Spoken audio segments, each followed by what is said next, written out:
Today, I'm really excited because I'm going to share with you guys kind of where limiting beliefs come from. Maybe some self-sabotage, why you guys have identities that you've created, why that exists, where that comes from. And then I want to transition to how to overcome that. How to see what this world really is, what the game we're actually playing is, so that you can understand that, move forward, and begin to co-create. So, why are people stuck? Why do people self-sabotage? Why do people procrastinate? Anybody have an idea? No ideas? Correct. Correct. To some extent, yeah. Right. Procrastination and self-sabotage is a self-esteem thing. It is a subconscious implant in your mind that is protecting you from perceived failure. So, how do we not fail? What's that? Keep working, work your ass off. Sure. Or don't start. Right? Or don't start. So that's the big issue that a lot of people face, right? Or you start and you go a week and you're like, oh, fuck this. Or whatever, right? Yeah, it's a subconscious little asshole that's protecting you. Tanner, don't. That's tough, man. Shit, what are people gonna think? They post that kind of stuff, right? So where does that come from? Long story, childhood mostly. Childhood, really. So this thing, we have the prefrontal cortex in our brain, and that's kind of responsible for critical thinking, right? That's a lot of things come from, right? It allows us the ability to have beta, alpha, beta, and high beta brainwaves. You don't have access to that until you're about 7 years old, which means you operate in theta, which is about 7 hertz, 4 to 7 hertz. Now in theta brainwaves, it's like dreaming. Now when you're dreaming, do you wake up and go, oh shit, pigs don't fly? No, you accept that information. You have no choice. You're operating in 4 to 7 hertz, it's theta brainwaves. You see how that's damaging as a child? Right? As a child, mom or dad comes home, and they're in a bad mood. Joe in the cubicle is a fucking asshole today. Thinks he's funny, telling people stupid bullshit. Dad comes home, he's a little pissed. Credit card debt's getting a little high. And little Johnny comes up, hey Dad, how you doing? He's a little short with him. Well, maybe as a spouse, you can understand, shit, he had a bad day at work, okay. But little Johnny doesn't understand that. Little Johnny now sees conditional love. He did something in which he's not getting that love. Kind of shitty, huh? So that has a terrible effect on the rest of our lives, which is usually our responsibility to work through, which is what I help you guys do today. So that creates your model of the world, right? That creates pieces of your identity. That gives you kind of the basic framework going forward that you operate under. And a lot of it goes really unquestioned, right? It just becomes part of your identity. You don't really go there. It's usually the things that you kind of bury down, right? Adapt as your identity moving forward. But the danger with that is that you are now running those patterns over and over and over again. You're seeing things that way. Which means you're constantly reacting to the outer world circumstances in an emotional way, right? We all have triggers, we all have stressors. Where the fuck does that come from? Right? Conditional love, conditional viewpoint. Now, if we don't take control of our emotions, the way that we respond and act to our outer world circumstances, we become owned by our outer world circumstances. Does that make sense? When you allow yourself to get stressed or triggered by something that happens, by Joe or Tiffany or fucking Karen, so we had to learn to deal with them, right? And so the more that we react to our outer world circumstances, the more we invoke these emotions. The more that we invoke these emotions, the more we broadcast a signal to the quantum realm. It's like Kate told you I was gonna stretch your guys' imagination. You're not with me yet, but we'll get there. And that is asking for more. And the biggest thing to understand here is that your outer world circumstances directly follow your inner world. Right? Reality is subject to influence. So I'll name a couple quotes here. Mr. Albert Einstein, when he was once asked, what is the most important question an individual can ask themselves? What is that? And he said, whether you live in a hostile or friendly universe. Okay. Now we go to Henry Ford. Whether you believe you can or you believe you can't, you're right. So if you believe the universe is hostile, you're going to get confirmation of that. If you believe that it is friendly, you will also get confirmation of that. Why? Because this universe, this world that you live in, physical matter reality, is self-reflective. You do not get what you desire. Most people manifest incorrectly. You do not get what you desire. You do not get what you want. You get who you are. Period. End of story. So, with that, hostility. I have great handwriting, by the way. And so, if we adapt the mindset as little Johnny growing up that this world is hostile, what emotions are we going to lead with most of the time? What reality are we creating? What are we thinking? What's our thoughts? Yeah, anger, absolutely. The easiest fucking emotion to access. What else? Anxiety, absolutely. What else? Bingo. Fear. What about friendly? Happy. What else? Safe. Secure, sure. What else? Bingo. Did you guys know that pretty much every emotion stems from either love or fear? Anger, jealousy, straight up rage, all from fear. Everything stems from fear. Same with love, joy, happiness, humor, gratitude, all stems out of love. So now you're starting to see if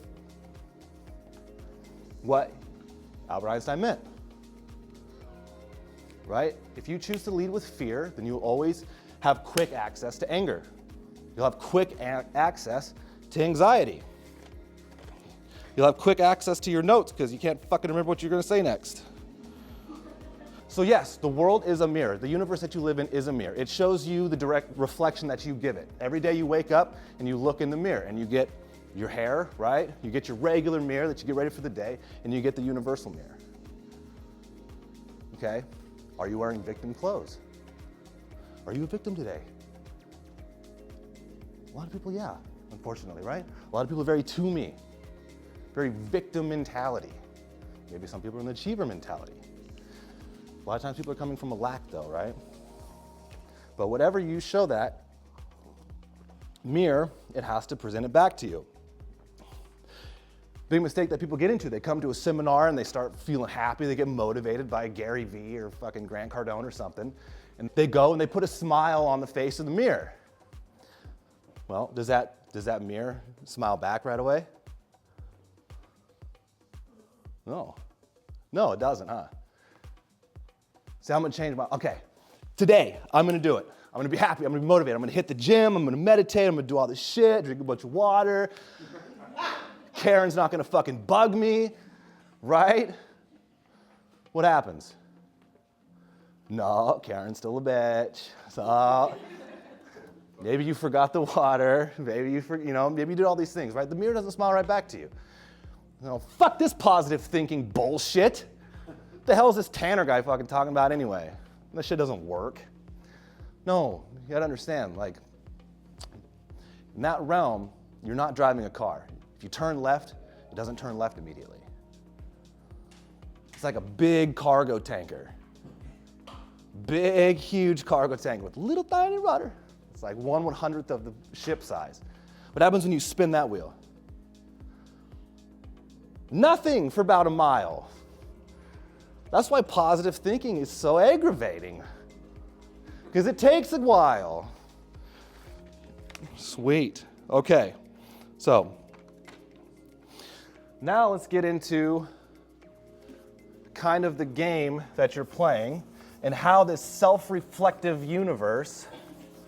Oh, I forgot a quote. William James, famous philosopher and philanthropist, once said, when he was asked what's the biggest discovery of his life, he said that a man can change the circumstances of his life simply by changing his attitude of mind. That's some shit, huh? So let's look at kind of the pattern that we run all the time. So we have event. So first thing that happens, right, is there's an event. Okay? Not a lot of context there yet, but we'll get into it. Event. What is an event? Sure. An event is just an event. It's nothing. Everything that happens means absolutely nothing until what? Until you make it something, right? Whether you're offended, whether you think it's funny, whether whatever. So then we go into internalizing. How are you internalizing that? What's the quickest emotion to access? Anger. Now, if people predominantly are living in a fear-based reality, an event happens, what more often than not is the quickest way to align the heart and mind with an emotion? Anger. Now, it depends on the event, absolutely. But every event that takes place, if you're responding to outer world circumstances, right, which a lot of people are, then you get to internalize how you see that event, which will spawn an emotion. Karen, being a bitch, she says something that lights a fire under your ass. You start to feel this emotion, right? And you're still irritated, so now you're hooked. Now you're bought into this emotion, okay? So you've internalized anger, or whatever the fuck. You guys know what the next one is? Any guesses? Broadcast. Once you are hooked into an emotion, once your mind has bought in to the emotion, let's say anger or fear, you are now broadcasting, you are now in alignment. And when you are in alignment, that is when you are broadcasting a signal. We are the best batteries ever, all right? We emit energy that you guys wouldn't even understand. The United States literally has like little seismograph bullshits that measure human energy output. It's pretty crazy. You do. It's interesting, right? Now I lost where my notes are, man. Everybody with me so far? Anything confusing? The throat, you're ready. You got them, man. You loaded up your ammunition and everything. So you were thinking about it. Okay, I get it. That's cool. That's good. Good. Okay. So stress, like stress, anger, whatever, which is nothing more than outer world not fitting your pictures. Okay, so now we're down to broadcast. So now you are sending a broadcast message to the quantum field, right? And if we know quantum field, quantum gives birth to particle, not the other way around. We are particle, we live in physical matter reality. The governing agency of this world is what's known as the quantum field. We don't have to get too far into that for you religious folks. You kind of have an idea, it's kind of in there, you guys. But there is a kind of governing agency, which is the field. If you're into meditation, you're probably aware of that. But when you broadcast a signal, you come up to create. Because if you're broadcasting anger or fear or jealousy, then you're asking for more of it. Because what is this world? It's self-reflective. And if you're looking in the mirror with these emotions, then what does the mirror have to do? It has to give it back to you. It has to give it back to you. So when we take those unfortunate kind of models of the world or identities or those subconscious beliefs that we picked up real young, and we continue to play this game where we're controlled by external circumstances, do you see how this loop can get really dangerous really fast. See how a lot of people get stuck in victim mentality? Because if you're looking for reasons to be victim, you're gonna find them. Whether you believe you can or you believe you can't, you're right.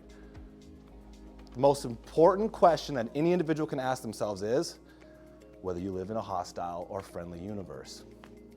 So, how do we start changing this? How do we start kind of getting over external circumstances and the external grab that shit has on it and start developing our inner world? Because when we develop our inner world, outer world has to follow, right? So how do we do that? So when we start to have an event that takes place that we're not fond of,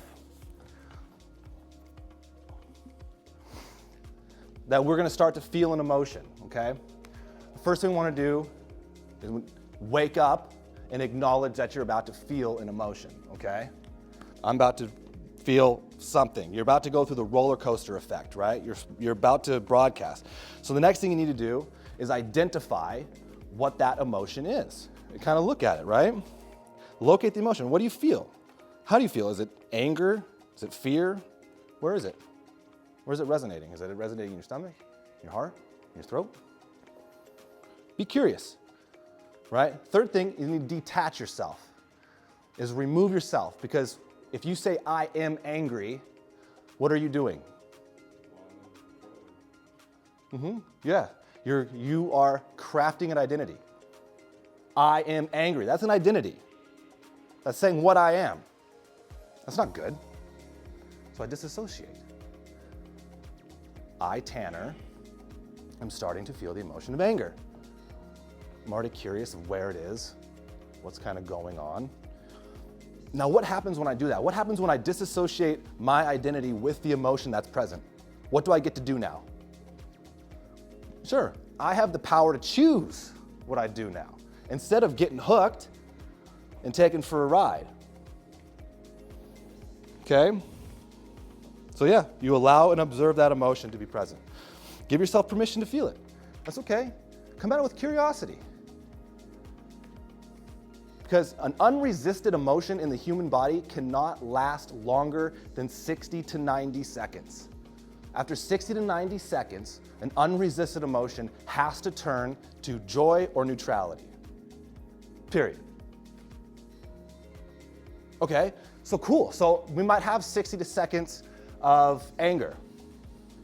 But if we take those steps and we're able to turn that to joy and neutrality, I don't know why I erased this yet. I erased it and I'm like, now you guys just fucking, you remember? Did you take a mental note? Good, because I didn't want you to see it anymore, apparently. You could have used one of your things there. So now what are we doing? So now we have the ability to choose what emotion we get to do, which should always be celebrating, because you should celebrate every outcome, right? And now when you're doing that, you internalize this feeling of gratitude, right? Or joy, or just neutrality. Now what are you broadcasting? Joy, neutrality, abundance, right? What are you going to create? More evidence of love, joy, and abundance. Now, if we know that the internal world leads the external world, right? Our outer world circumstances follow our internal world. If we continue to do that, and we eliminate the Karens, right? What's going to start happening then? Well, there's going to be less Karens. You're learning the lesson.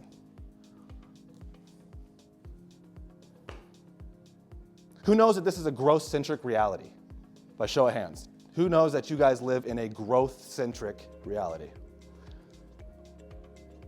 All right, let's back it up a little bit then. Got one, a couple people, not a lot of hands. Hopefully, everybody, hands, right?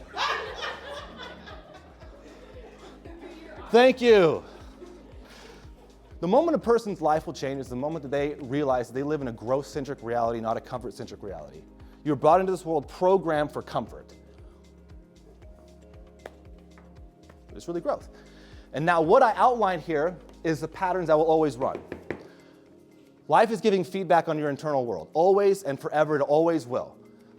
If Karen's the problem now and you've been struggling with Karens or bullies or whoever the hell, and you start to do the process to where your internal world is no longer affected by them, they will disappear in your outer world.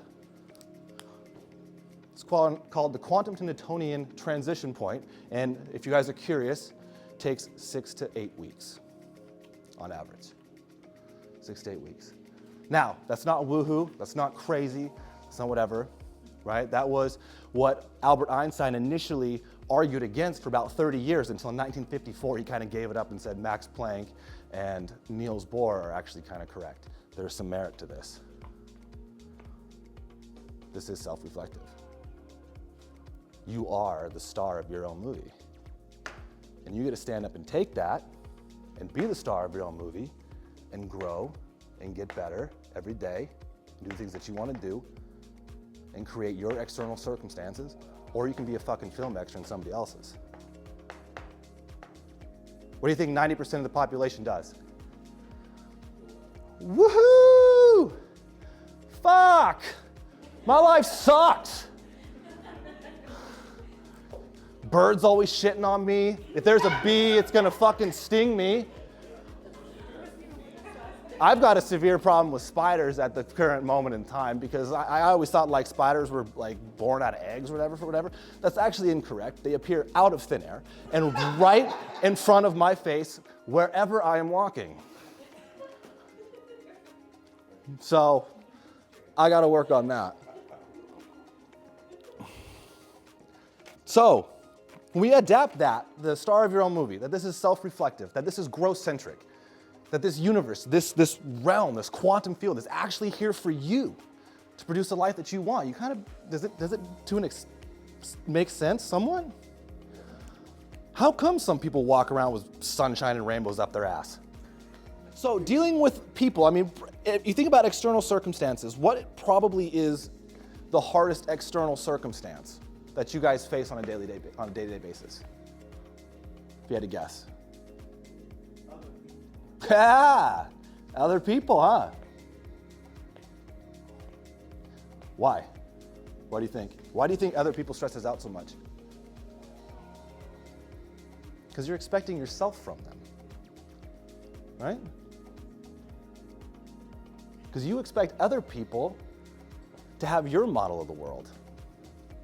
I'm a good guy, right? I don't go around flipping people off and cutting people off in traffic, but other people do. And until I have spent every waking second in that person's shoes and grew up with his circumstances or her circumstances, with his parents, with his model of the world, or hers, or whatever, their siblings, with the things that they were exposed to throughout their life, who the fuck am I to allow myself to get stressed out? Because who's the only person that can make me mad? Me! I am. Who's the only person that can fuck up my external circumstances? Me! So yeah, stress is nothing more than the byproduct of other people and your fucking desire for them to act like you. That's essentially it. Isn't that some shit? Doesn't that piss you off to an extent? So how do we start to get over this? Well, if we know that we're the star in our movie and everybody else is a bunch of actors, is it fair to say that not everyone is Brad Pitt? Yeah. So let's say you're here on the map of consciousness, the mountain of consciousness. Right up here is enlightened, right? And fucking whatever. And down here is asshole, child, right? Maybe not like child, you know what I mean? Like acting like a child, right? Does age have a relevance on consciousness? Absolutely not. I met 70-year-olds that act like 5-year-olds. So, if there's all these different tick marks, and some people are better actors than others, let's say we're here. Whatever, simple that I was going to use that. I put an A, I don't know why. But, so if Karen is down here, and we're on a mountain,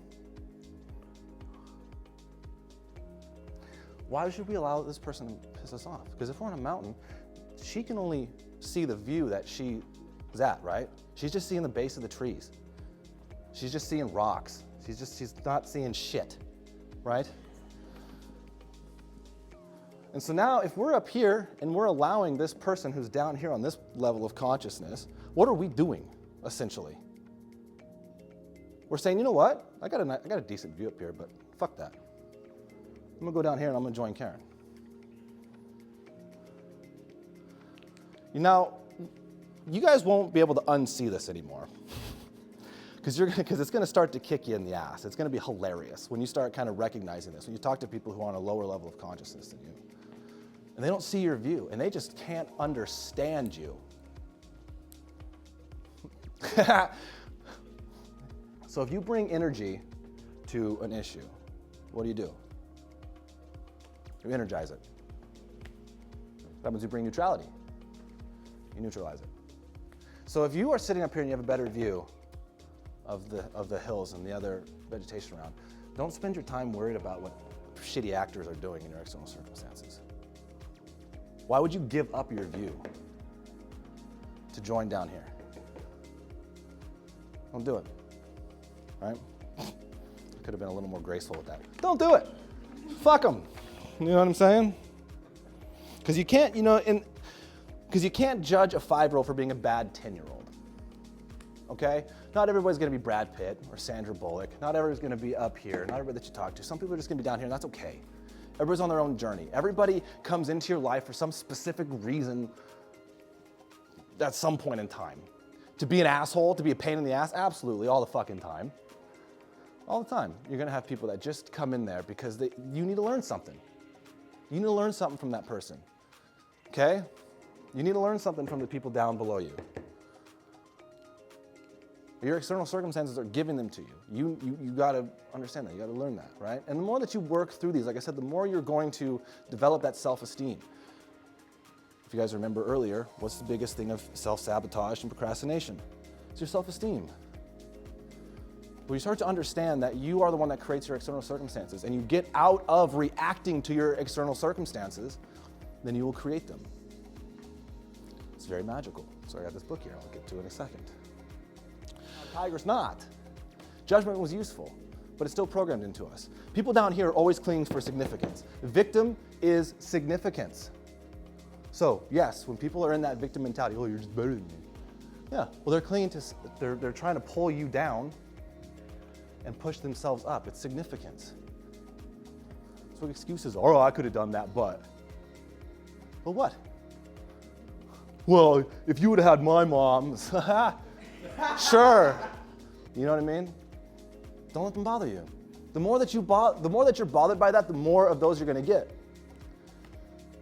Because if you're up here, like I said, I'm going to be trying to drag you down all the time. You'll continue to get confirmation of that. The whole thing with this that I was telling you, with the whole circle thing, with life, with this universe, with your environment, you have no choice. You have no say in the fact that you're being programmed. You have every say in how you're programmed. You guys already took the first step. You're here, right? Environment beats will every time over time. The people you surround yourself with, you are the sum of the 5 people you're around the most. You're around people who care about you and want your growth, right? Continue to rid yourself of significance. Continue to work in harmony with the universe and the quantum realm to co-create your reality. Other people who are in your life, they're there to stress you out and piss you off and push your buttons, because that's what they're there for. They're there to push your buttons. Come at it with curiosity. Observation. It doesn't have to be in a bad way all the time. What's the point of this character in your life? What are they supposed to do? What are they supposed to teach you? Be curious. I'd answer a question for some of you. Because, the more that you don't take those reins, the more that you choose to ignore this cycle, the more that this is a feedback loop, by the way. The more that you ignore the feedback, the more that you're just putting yourself as a film extra in somebody else's movie. Right? These events that take place are there for you. So, how do we start crafting this vision? How do we start working in harmony with the universe, with the quantum field, to start placing these things in front of us. One way is meditation. Who meditates? You guys don't meditate? Okay, that's okay. No big deal. You're going to start. So there's two different types of meditation. There's passive and there's active. Now, passive is essentially, say we're driving a car, it's like checking the oil, checking the tires, making sure everything's good, putting on your seatbelt. You're getting the car ready to drive, essentially. And that's, passive is when you're not processing thoughts. A lot of people think that you gotta be doing something when you meditate, like you gotta be silent, no thoughts, nothing. No, your brain has thoughts. It always will. Actually, anyway, passive meditation, it's just being. It's just allowing yourself to be. It's not processing thoughts. Thoughts are gonna run across your head, but you just let them go. You just be. It's your time to be, breathe. Active meditation is coming up with your definite chief aim. What do you want most in life? What is it that you want? Where do you want to be? Who are you? What's the external, what's the internal vision that you have? Right? You think about that, and then you step into that vision, into that person, into the what it is that you want most. Now, when you broadcast, it's when your mind and your heart is linked. It's the biggest problem that people have. I want to be a millionaire, I want to be a millionaire, I want to be a millionaire. Not down here, right?